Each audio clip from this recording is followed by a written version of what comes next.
Nous voilà mieux, nous voilà mieux. J'ai bien mangé, j'ai bien bu. J'ai la peau du ventre bien tendue. Bonjour tout le monde, on se retrouve aujourd'hui pour le récap du mois de février. Je vais vous présenter mes plus belles découvertes et mes déceptions du mois. Quand je dis mes déceptions, ce sont des produits qui n'ont pas fonctionné sur ma peau ou qui ne répondent pas forcément à mes attentes. Et je vais profiter de cette vidéo pour revenir sur deux produits que j'ai testés au cours du mois et que je suis encore en train de tester. Donc qui ne sont pas dans mes tops ou dans mes flops du mois, mais j'ai tellement de demandes concernant ces produits que je me suis dit que j'allais profiter de cette vidéo pour vous en reparler un petit peu. Le premier produit, c'est le Brow Freeze de Anastasia. Je vous ai dit que j'avais du mal à faire écrire mon feutre à sourcils par-dessus cette cire. Vous avez été nombreuses à me donner des conseils par rapport à ce produit. Premier conseil, Gabi, tu devrais laisser sécher ce produit plus longtemps. Oui, j'ai essayé de laisser sécher ce produit plus longtemps et dans la vidéo dans laquelle je vous le présente, je l'avais laissé sécher au moins de 5 minutes. Ça n'est pas suffisant.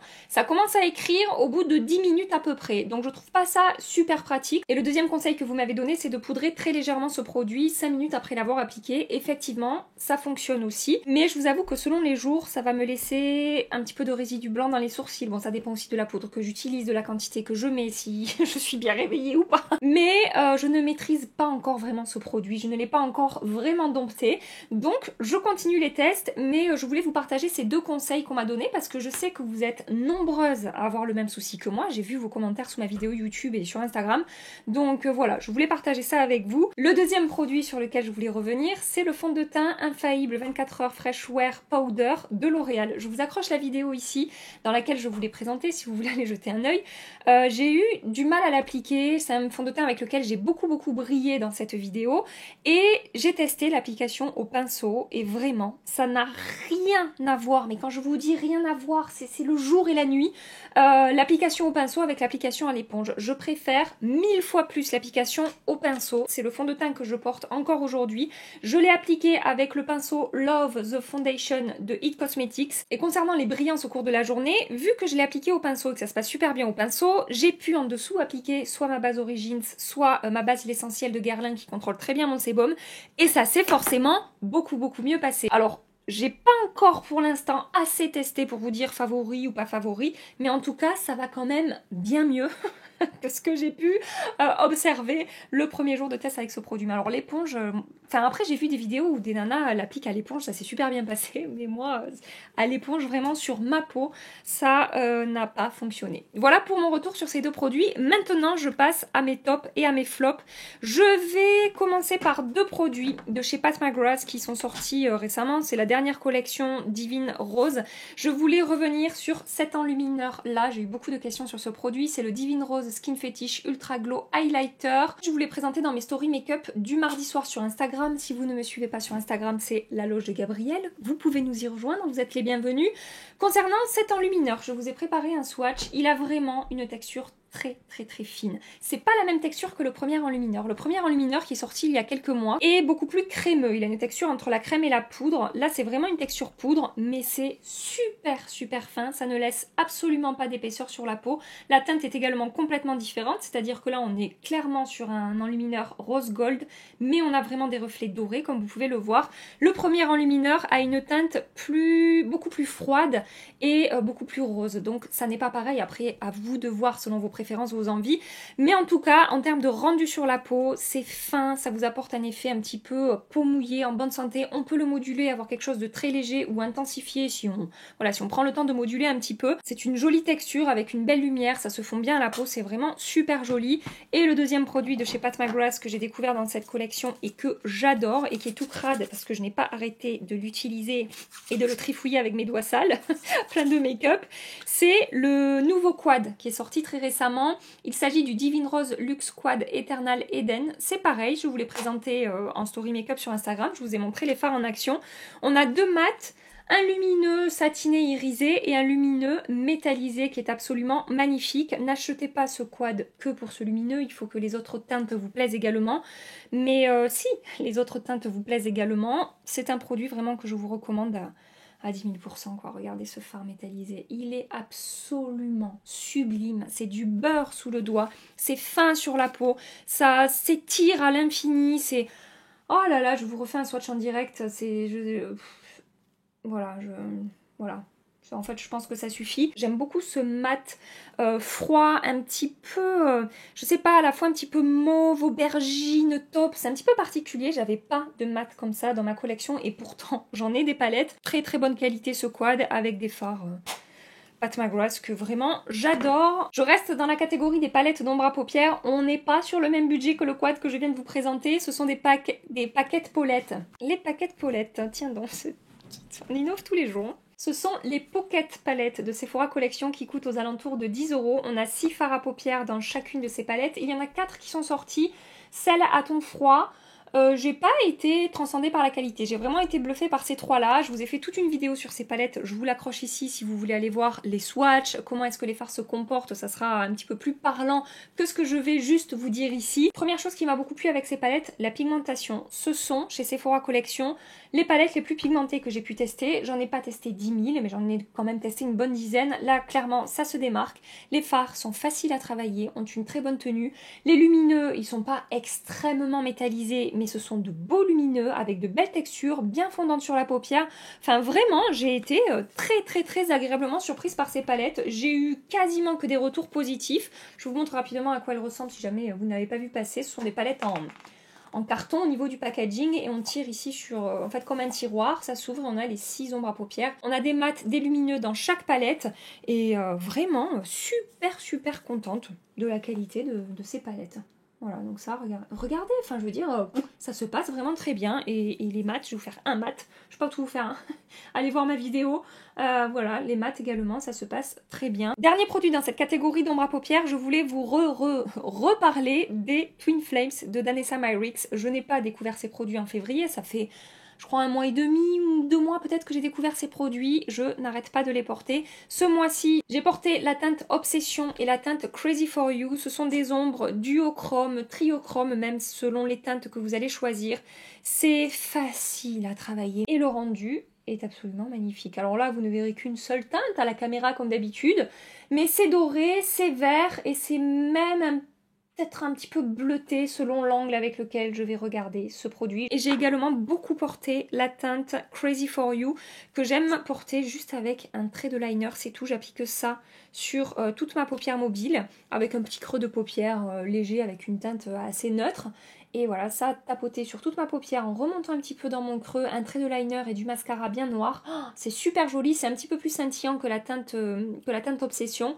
Mais franchement c'est canon, je n'ai que des compliments quand je porte ces produits. Après il faut aimer les fards un petit peu flashy, les fards un petit peu à effet, si vous aimez ça.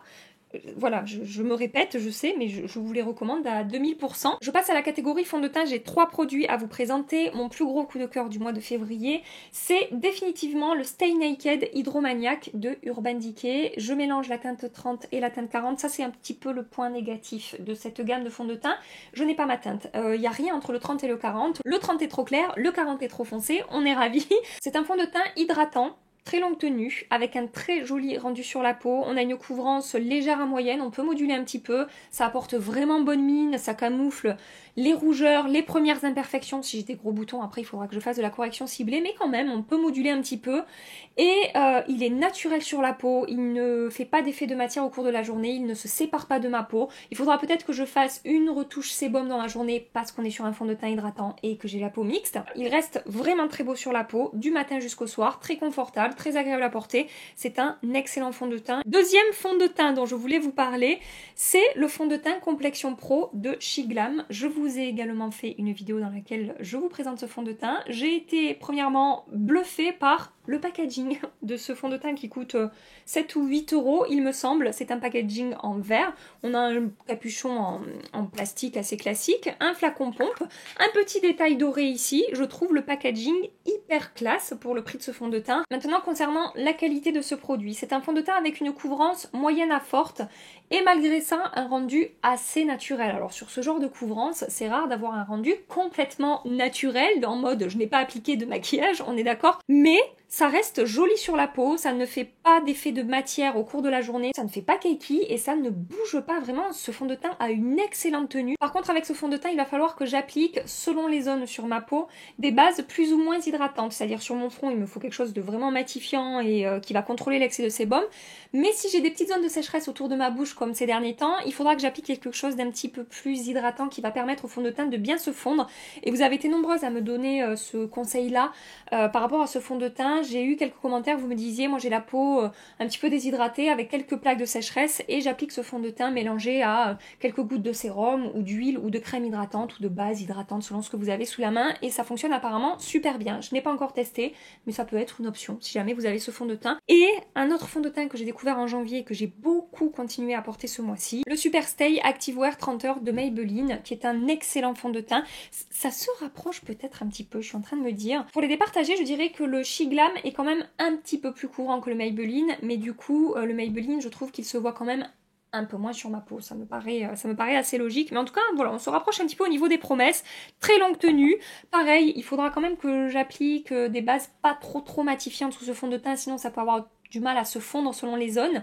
Mais je le trouve super performant, très longue tenue, très joli du matin jusqu'au soir. Je dirais qu'on a une couvrance moyenne à forte mais pas super forte quoi, voilà, un peu moins forte que le She Glam, vous aurez compris. Catégorie bronzer, j'ai 3 produits à vous présenter aujourd'hui. Tout d'abord, je voulais revenir rapidement sur un bronzer que je continue à utiliser très régulièrement depuis que je l'ai découvert, le Balm Contour de Danessa Myricks. Je l'ai encore utilisé dans mes story make-up du mardi soir, mardi dernier aussi je crois. Là c'est la teinte Light 1, c'est un produit, c'est un bronzer crème en fait tout simplement, avec une texture à la fois qui est bien pigmenté et en même temps qui est tellement facile à travailler que ça s'étire, ça s'estompe, ça se diffuse, ça fait super naturel, ça ne fait pas de démarcation. La teinte Light 1 est assez chaude pour réchauffer mon teint, mais a des sous-tons un petit peu neutres aussi pour me permettre de structurer un petit peu mon visage. Voilà. La teinte, ça donne ça. Ça peut faire un petit peu bizarre comme ça, mais après appliqué sur ma peau, je trouve ça super joli. J'ai aussi continué à utiliser ce petit bronzer là de la marque 3CE et le blush aussi. Je l'ai pas mis dans la vidéo, mais le blush, je l'ai encore beaucoup porté ce mois-ci. C'est le Blush Cushion en teinte Soft Brown, mais en fait c'est une teinte de bronzer. Et c'est beaucoup plus léger en termes de pigmentation que le produit Danessa Myricks et c'est beaucoup plus froid et c'est beaucoup plus liquide. On est sur un produit cushion donc c'est pas crème, hein, c'est clairement liquide le produit qui est à l'intérieur. Regardez, ça c'est le 3CE, ça c'est le Danessa Myricks. Donc selon le make-up que j'ai envie de me faire et la teinte que j'ai envie d'utiliser, je vais utiliser tel ou tel produit. Et concernant l'application de ce produit, c'est également super facile à travailler, peut-être encore plus si vous débutez avec les produits crème que le produit Danessa Myricks qui est plus pigmenté. Donc là, vu que c'est plus léger, pour se rater franchement, à moins d'avoir vraiment le mauvais pinceau ou de l'appliquer par-dessus une poudre et du coup ça décroche votre maquillage etc. Franchement je pense que c'est difficile de se rater avec ce produit comme avec le blush de la même gamme que j'ai en teinte peach il me semble. Ce sont vraiment des produits hyper faciles à utiliser. Et le troisième bronzer que je voulais vous présenter, on est sur du petit prix, c'est un bronzer de la marque W7 que je vous ai présenté dans ma vidéo Luxe vs Dupe et je l'ai mis en compétition avec le Soleil Tan de Chanel et ça s'est super bien passé. Donc il ressemble à ça. Je crois qu'on a quand même pas mal de grammes de produits, on a 30 grammes de produits dans ce bronzer. Je n'avais pas fait attention à ça, ne faites pas gaffe, j'ai un pinceau qui a perdu ses poils dans le bronzer. C'est un excellent bronzer crème à petit prix. Cette fois-ci on est sur une teinte vraiment chaude. Donc ici on a le bronzer W7, là le Danessa Myricks et là le 3CE. Donc après tout va dépendre vos goûts, vos envies, le genre de make-up que vous aimez réaliser. Et concernant l'application de ce produit sur ma peau, ça se passe super bien, toujours avec mon pinceau numéro 7 de It Cosmetics qui est mon pinceau préféré comme je n'arrête pas de vous dire dans chaque vidéo je crois, pour appliquer les produits crème, vraiment c'est ça, plus ça fonctionne vraiment super bien et c'est léger en termes de texture, ça ne fait pas d'épaisseur, ça tient bien au cours de la journée. C'est le Bronze Chic Universal Bronzing Balm. Et je viens de me rendre compte qu'en fait j'ai 4 bronzers à vous présenter aujourd'hui. J'ai failli oublier de vous parler du bronzer de chez Kiko que j'ai testé au cours du mois. C'est le Mood Boost Matte Bronzer 02 Neutral Sienna. De tous les bronzers que j'ai testés chez Kiko, c'est clairement mon préféré. Il y a un tout petit peu de lumière qui va se dégager de ce bronzer, mais c'est super naturel. Ça a vraiment un effet seconde peau. La texture est très fine, la pigmentation moyenne, donc vous avez le temps de construire votre bronzer. C'est une texture très pressée Donc n'ayez pas peur d'y aller franchement avec votre pinceau pour prélever de la matière.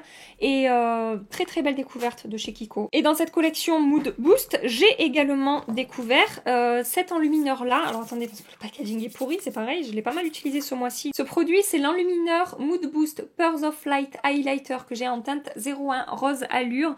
Je vous avais dit que c'était un dupe des météorites, je crois, de Guerlain, ça s'appelle comme ça. Donc on est exactement sur le même genre de produit, des petites billes lumineuses comme ça. C'est un enlumineur qui va avoir un fini subtil et naturel. Si vous aimez les choses très intenses, ça ne vous ira pas. Il n'y a pas de paillettes, la texture est très fine. C'est un très bel enlumineur de chez Kiko. Je suis très contente de ce produit. Et ensuite, j'ai deux autres enlumineurs à vous présenter, toujours dans des marques petit prix ou prix abordable. Celui de chez Shiglam, c'est pareil, on va être sur un enlumineur avec un fini vraiment naturel. C'est le Chrome Highlighter en teinte 03 Lighting Dust. Je vous l'ai présenté dans ma vidéo dans laquelle je teste Shiglam. Et donc, comme je vous dis, c'est un enlumineur qui va avoir vraiment un fini léger en termes de lumière, naturel, ça se fond bien à la peau. J'ai été assez bluffée par la qualité de cet enlumineur. Ne vous fiez pas trop à la texture quand vous swatchez comme ça, vous allez vous dire ça a l'air un petit peu épais, ça se prélève pas bien, mais balayez doucement avec un pinceau sur votre peau en faisant bien fondre la texture. Franchement, c'est super joli pour un enlumineur qui coûte 3-4 euros, je crois, ça se défend vraiment très bien. Par contre, si vous aimez les enlumineurs métallisés, intenses, avec lesquels on vous verra depuis la galaxie, vous voyez le petit robot qu'ils ont envoyé sur Mars là, je pense qu'il pourra vous apercevoir de là-bas avec cet enlumineur Révolution Pro Lustre Highlighter que j'ai en teinte Pink Rose. C'est une texture entre la crème et la poudre. Ça peut paraître un petit peu friable sous le doigt, mais finalement, une fois travaillé sur la peau, une fois bien fondu à la peau, ça se passe très bien. C'est l'enlumineur que j'ai mis ici, vous voyez là, c'est vraiment très intense hein, par rapport au petit enlumineur que j'ai mis là, qui est très discret. Donc très bel enlumineur. Et le dernier enlumineur que je voulais vous présenter, ça en fait beaucoup, mais j'ai testé pas mal de produits, en plus petit prix ce mois-ci. C'est ce gros machin là de chez Essence. C'est aussi gros parce que c'est un produit qu'on peut appliquer sur le corps et sur le visage. On a 120 ml. C'est le Shimmer Like Coralista.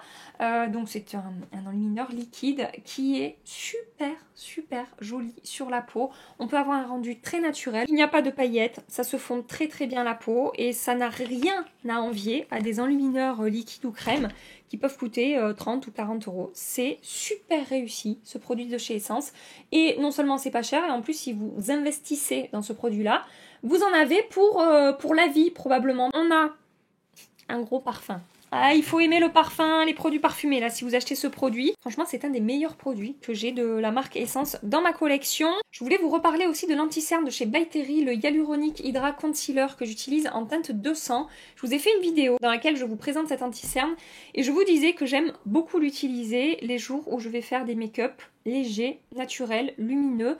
Des no make-up aussi comme ce que j'ai pu faire mardi soir sur Instagram. Je vous l'ai remontré en action mardi soir.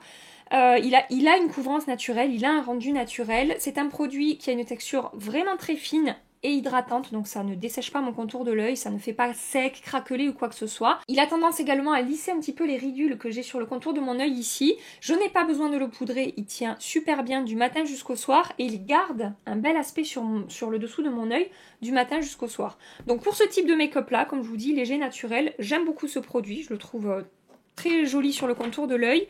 Et ensuite, j'ai 4 produits pour les lèvres à vous présenter. Tout d'abord, mon plus gros coup de cœur. Ah non, mais ça c'est un blush, c'est pas un rouge à lèvres. J'avais mis ça dans la catégorie des rouges à lèvres, mais n'importe quoi. C'est un blush, mais en même temps c'est un peu un packaging de gloss, hein, on est d'accord. C'est le Shiglam Clear and Bright Liquid Blush. C'est un blush liquide, hein, comme son nom l'indique. J'ai la teinte Dolce Vita. Le packaging est un petit peu particulier, c'est un gros embout mousse comme ça, je sais pas, bon, c'est bizarre. Ce produit il coûte, je sais pas, 3 ou 4 euros aussi il me semble, et c'est un super blush crème, vraiment il se comporte très bien sur ma peau. On a une belle pigmentation, donc il va falloir avoir la main légère avec ce produit. Moi je le dépose d'abord sur ma main, et après je viens le travailler sur ma joue avec mon pinceau. La texture est très fine, ça ne décroche pas le maquillage qu'on applique en dessous, ça se fond bien à la peau, c'est facile à étirer, à estomper. J'ai été, je crois que c'est... Ouais, je crois que c'est ma plus belle découverte de ma vidéo Shiglam. Laissez-moi réfléchir, l'enlumineur il est pas mal aussi, mais je crois que c'est vraiment ce produit-là qui m'a le plus bluffé en termes de qualité. Le bronzer aussi, j'ai beaucoup aimé, mais je ne l'ai pas mis dans cette vidéo parce qu'il est vraiment très orangé au niveau de la teinte. Donc c'est vrai que je ne l'ai pas forcément plus utilisé, mais en termes de texture, ça s'est super bien passé également. Donc maintenant, je peux passer aux produits lèvres. Tout d'abord, je vous disais, mon plus gros coup de cœur du mois de février, ce sont les baumes à lèvres de Charlotte Tilbury, les Hyaluronic Happy Kiss. J'ai acheté d'abord une teinte, puis deux autres. Donc j'en suis à 5 teintes de ces baumes à lèvres de Charlotte Tilbury. Je vous montre un petit peu le packaging. Alors, ça s'appelle un baume à lèvres, mais sachez quand même qu'en termes de pigmentation, ça se rapproche presque d'un rouge à lèvres crémeux. Regardez. Regardez comme c'est pigmenté. C'est vraiment chargé en pigments. Et en même temps, ça a une texture super crémeuse, super fondante. Je les trouve hyper agréables à porter. J'ai vu dans les commentaires sur Sephora que certaines personnes n'aimaient pas cette texture. Justement parce que presque trop épaisse en fait, mais moi je trouve pas que ça soit épais. Comme je vous avais dit dans la vidéo où je vous le présente, c'est une texture crémeuse qui se tient en fait. Ça ne va pas vraiment glisser sur les lèvres et la tenue du coup est super bonne avec ces baumes à lèvres. Je n'applique pas de crayon en dessous, ça ne déborde pas, ça ne file pas. Et en plus de ça, je trouve qu'on sent vraiment le côté nourrissant pour les lèvres. Je trouve très agréable à porter. Excellent baume à lèvres de Charlotte Tilbury, mais pas sûr, comme je vous ai dit, que ça plaise à tout le monde. Hein. Et ensuite, les deux autres produits que j'ai beaucoup aimé porter ce mois-ci. Tout d'abord, j'ai continué à porter les Lifter Gloss de Maybelline. Ça, c'est pareil, j'ai racheté d'autres teintes. Là, c'est la teinte 004 Silk que je vous montre. Mais j'ai porté un petit peu toutes les teintes que j'ai achetées et ce sont de très bons dupes des gloss Fenty. Ça tient peut-être un tout petit peu moins que les Fenty, mais ça se défend vraiment très bien. La texture n'est pas collante, c'est pas épais. Les teintes sont très jolies, on a de très beaux nudes. Et j'ai également découvert ce produit-là de chez Kiko. Premièrement, j'ai beaucoup aimé la teinte de ce produit. C'est toujours dans la collection Mood Boost. C'est le You Make Me Matte Lipstick en teinte 06. Je vous montre, c'est un rouge à lèvres en format stick comme ça. Et donc, je vous disais, la teinte est très belle. Regardez. Enfin, en tout cas, moi je la trouve hein, très belle. Il y en a à qui ça ne plaira pas du tout, mais moi j'adore. Et ce truc a une tenue de malade. Vraiment, ça s'apparente presque à la tenue d'un rouge à lèvres liquide, à part si vous mangez gras ou si vous appliquez quelque chose de gras par-dessus comme un gloss ou quoi. Mais tout seul, ça tient vraiment très bien. On a un fini mat, la texture est très fine. Ça a un fini poudré. Ça laisse pas d'aspect crémeux en termes de texture sur la peau. Hein. Il faut avoir les lèvres en bonne santé. Et il faut bien hydrater ses lèvres avant et après avec ce type de produit. Mais clairement, c'est un très bon rouge à lèvres mat en raisin avec une belle pigmentation, facile à travailler. J'ai pas grand chose à dire de négatif concernant ce produit. Et je passe maintenant à mes flops. J'ai quand même pas mal de flops à vous présenter. Je vais commencer par ce produit-là dans ma catégorie des flops. C'est le nouveau fond de teint, enfin la nouvelle formule du fond de teint Faux Filter de Huda Beauty. C'est un fini mat, lumineux, un fond de teint très couvrant.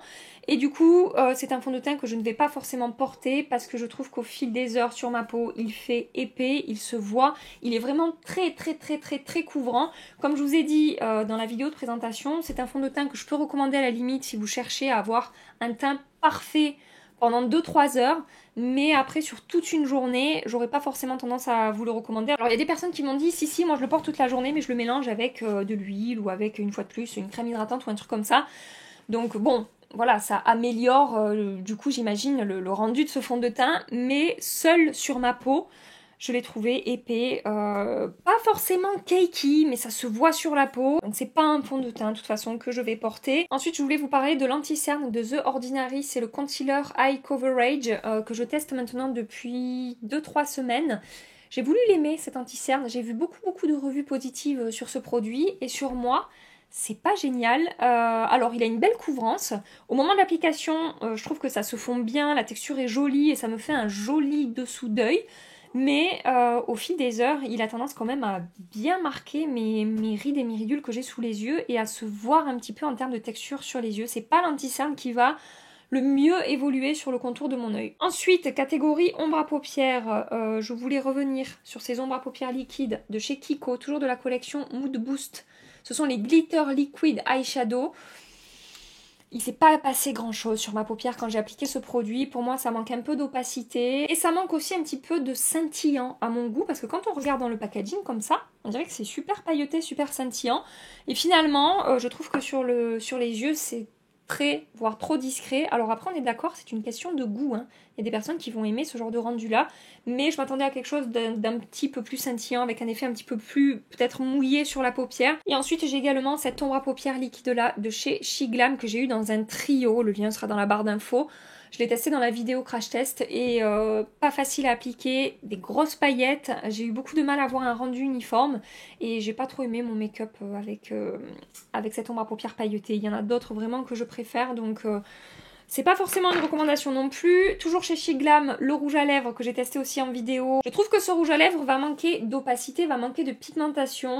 J'ai du mal à avoir un rendu uniforme sur les lèvres quand je l'applique et ça a tendance à marquer toutes les zones de sécheresse que je peux avoir sur mes lèvres, et quand je viens appliquer la partie gloss par-dessus, oui, parce que ce sont ces rouges à lèvres, d'un côté un liquide mat et de l'autre un gloss, et quand j'applique le gloss par-dessus, ça décroche le rouge à lèvres liquide mat. J'ai attendu assez longtemps qu'il soit complètement sec, mais ça après ça transfère complètement.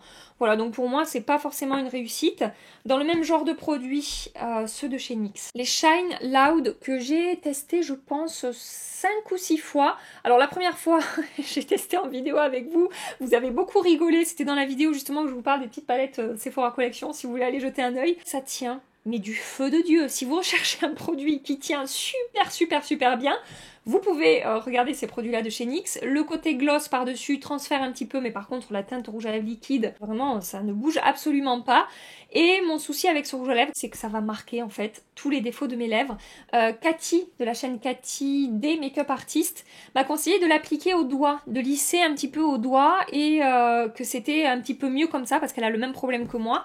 Effectivement, c'est un petit peu mieux au doigt, mais c'est pas non plus du 100%. Et elle m'a également recommandé de le tester avec une base pour les lèvres, comme celle de chez MAC, je sais plus le nom, Prep and Prime quelque chose je crois, et Linda Alberg fait également une base pour les lèvres, et elle m'a dit que ça se passait beaucoup mieux, donc j'ai commandé la base Linda Alberg et je vais tester parce qu'en plus j'adore cette teinte là, la teinte Magic Maker, je la trouve trop belle. Je voulais vraiment faire marcher ces rouges à lèvres sur mes lèvres, mais pour l'instant c'est un échec. J'ai également testé ce mascara de chez ELF, il s'agit du Lash It Loud Volumizing Mascara. Je vous avoue que ce mascara, il ne fait pas grand chose sur mes cils, il les rend un petit peu plus noirs, mais pas vraiment de longueur, pas vraiment de volume. Je l'ai essayé 5 ou 6 fois et à chaque fois je me suis retrouvée à appliquer d'autres mascaras par-dessus parce que j'aimais pas... Enfin, ça n'avait pas assez d'impact sur mes cils en fait. Et enfin, à nouveau chez Kiko, j'ai 2 produits teints à vous présenter. Tout d'abord, cette palette qui est la Good Vibes Only Face Palette. Et alors, je suis tristesse pour cette palette parce que j'adore ces 2 produits-là, que je trouve très beaux sur la peau. Mais ces 2-là, j'ai beaucoup plus de mal. Celui-ci est un enlumineur scintillant, un petit peu pailleté. Ça se fond plutôt bien à la peau, mais on a quand même des paillettes sur le visage. Et celui-là, je le trouve beaucoup plus sec, beaucoup plus pailleté. Je trouve que ça marque la texture de ma peau et qu'il se fond pas super bien à ma peau. Et toujours de la même collection, le blush crème poudre là de Kiko, c'est le Mood Boost Radiant Blush. Regardez les paillettes qu'on a dans ce blush. Vraiment, c'est beaucoup trop pailleté pour moi. C'est une question de goût. Il y a des personnes qui vont adorer ce produit, je sais. Mais moi, vraiment, Enfin, attendez. Est-ce que vous le voyez sur mon doigt? Il y a vraiment des grosses paillettes. Donc, je ne porterai pas ce blush. Voilà pour les flops. Il y a certains produits que j'ai testés au cours du mois et que je n'ai pas fini de tester. Donc je vous en reparlerai, par exemple l'enlumineur de chez Anastasia, le nouveau mascara Magnette là, aimanté de chez Benefit. Je vous en reparlerai une fois que j'aurai vraiment un avis définitif sur ces produits. Voilà pour cette vidéo top et flop du mois de février. N'hésitez pas à me partager vous quelles sont vos plus belles découvertes du mois et les produits qui vous ont déçus. Je vous fais des milliards et des milliards de bisous. Prenez soin de vous et à très bientôt. Bye bye.